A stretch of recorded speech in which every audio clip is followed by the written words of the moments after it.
That concludes question for all answers. I have received a letter from David Clendon seeking to debate under Standing Order 386 the riot that occurred on Saturday 1 June at Spring Hill Corrections Facility. The occasion of the riot is a particular case of recent occurrence involving ministerial responsibility. The test for whether a particular matter requires the immediate attention of the House is a very high one, and while the budget debate is before the House, it provides another means of the House discussing a matter. The purpose of an urgent debate is to hold the government accountable for its decisions. Working through the riot's underlying causes will take time. Resolution of the wider matters the member raises in an application is important for public confidence in the prison system, but I am not convinced that I would be justified in setting aside the business of the House today. The application is therefore declined. I have also received letters from Materia Ture and Chris Hipkins seeking to debate under Standing Order 386 the findings of the ministerial inquiry into the Novopay school payroll system. The release of the inquiry report is a particular case of recent occurrence involving ministerial responsibility. While the budget debate is ongoing, the significance of the findings and the urgent need to restore public trust and confidence in the education sector are sufficient reasons to warrant the attention of the House today by way of an urgent debate. As Materia Ture's application was received first, I call on Materia Ture to move that the House take note of an urgent matter of public importance. I so move, Mr Speaker. This government has a habit of making the officials take the knocks for their decisions. We saw that when they apparently vindicated themselves over Sky City, blaming the officials for not giving them enough information, and we're seeing exactly the same here. A minister who has no idea what's going on in her own ministry, who's prepared to rely on advice without questioning any of it reasonably, and when she makes her decisions, and then it's found to have managed it so appallingly that they have to give it over to another minister who also can't handle it. And this is a deal, this Novopay deal, worth tens of millions of dollars.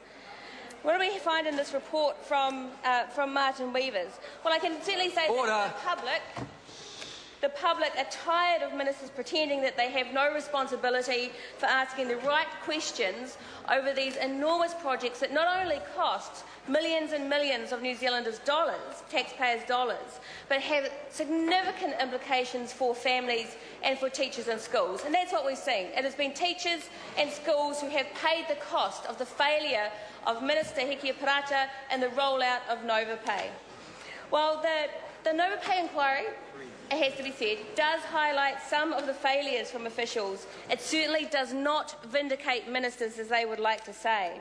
If it did, why then does Martin Weavers find that the creation of a dedicated ministerial portfolio for Novopay and the appointment of a new acting secretary gave the sharper focus for addressing the issues and improving the key relationships?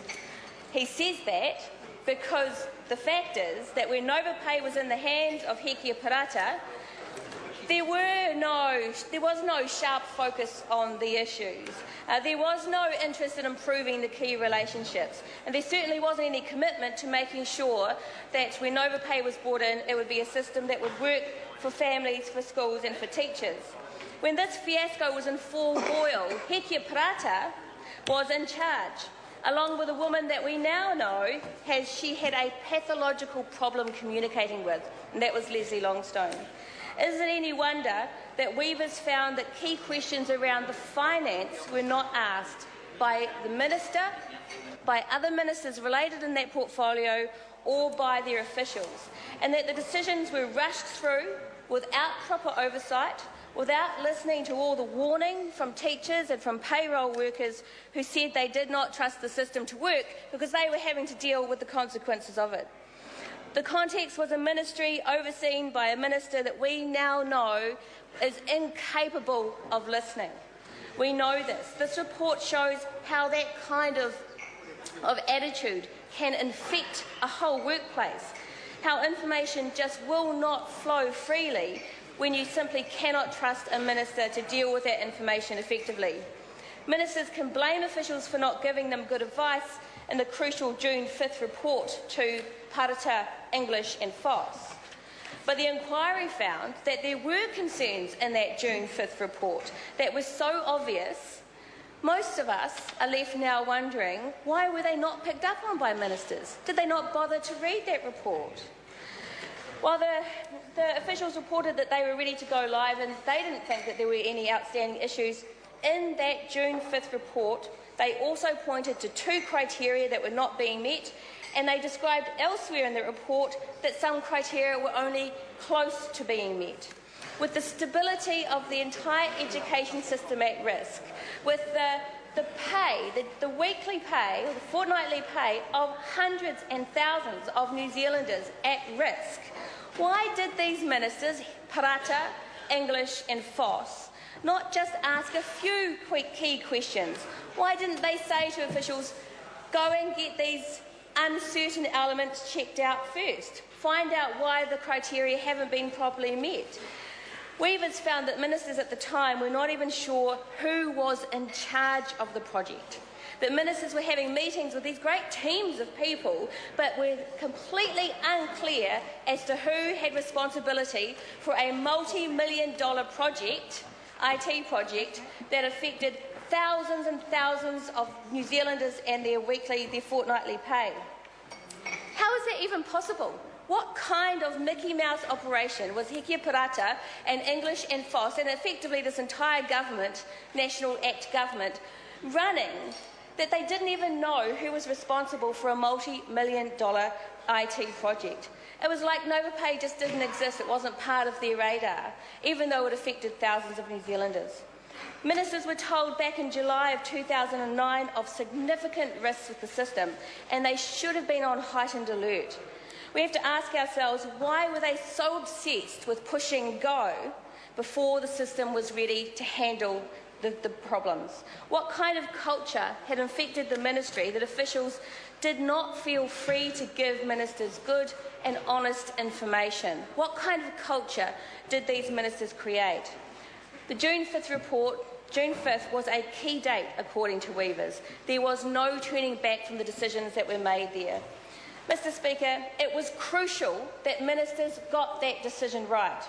Ministers either did not read that June 5th report or they didn't read it properly. On one page, the report stated that Go Live was ready and there were no issues. On another page, it said that there were a couple of criteria that hadn't been met, and not a single question was asked about those criteria or about whether that advice was really accurate. We can't blame ministers for everything. I think that has to be said. But they do not work in a critical vacuum. They exist in this House to be accountable to the public.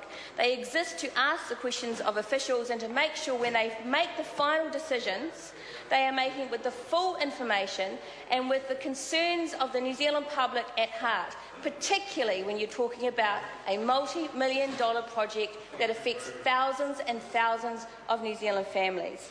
That was clearly not the case. These ministers took their hands off the reins and left a vacuum of leadership. And that's what we've seen here with Minister Hikia Parata. Order. This project was given the go-ahead by this government at a time when there were serious, very serious concerns about its ability to go live.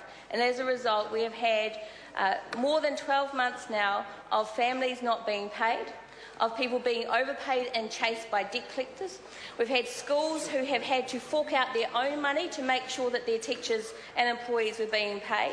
We've had schools have to use the money that would otherwise be used for the education of our kids, fixing up, patching up the mistakes made by this government and by ministers who didn't bother to care enough to make sure that they looked at the papers properly. The families in this country are the ones who have borne the price of the neglect by these ministers, Parata, English and FOSS.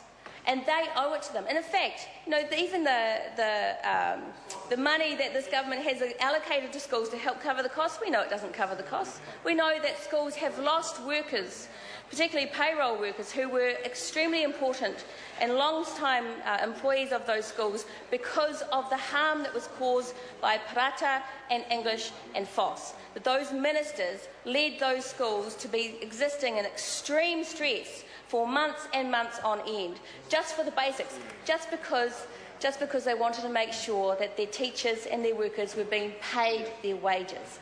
Now, this government clearly has a problem with workers, or they would not have put New Zealand workers at such risk with such neglect, such complete lack of consideration for the people who are being affected by their decision. So much so that they didn't even bother to read the papers and make sure that they had the right information to make the right decision. They don't like teachers. I think that's right. I think we've seen that in the way this whole education portfolio has been played out. And the effect of that has been that for many, many families, many, many teachers and their kids, they have had real difficulty paying their bills and borne real costs, real financial costs, because of this debacle. Now, these ministers owe the country an explicit and very clear apology for their consistent and persistent failures over this issue. Government's tried to make things easier and have been trying to improve the system, but there's still no certainty for schools and for teachers as to when the system will work effectively and properly as it's supposed to. And we know that more and more millions are being poured into the Novopay system to try to patch it up. That is millions of dollars that is not going to the education of our kids, because it's going to patch up the IT mistakes that Novopay, that Talent 2 made in their process, and that the ministers allowed them to proceed with. Sir, this apology needs to be made explicitly and immediately to the teachers and to the students and schools for the hugely destabilising effect that these decisions have had on them. They need to admit that it was a fiasco, that prudent ministerial oversight could have been avoided, and heads need to roll. We have previously called for the Minister Heke Parata to be sacked for both this debacle over Novopay and for the Christchurch Schools debacle and for the persistent failures in her management of her portfolio. This is a clear example from this report from Martin Weavers and others that she can be held responsible for the decision to go live, for the failure to properly get proper advice from officials, to ask the important questions and to make the right decisions. And the only genuinely respectable action that Heke Parata can now make is to step down as minister, as part of her apology to schools, to teachers and to families for the debacle that she has created. Thank you, Mr. Speaker. I call the Honourable Minister Stephen Joyce. Mr. Speaker, today was the day the Minister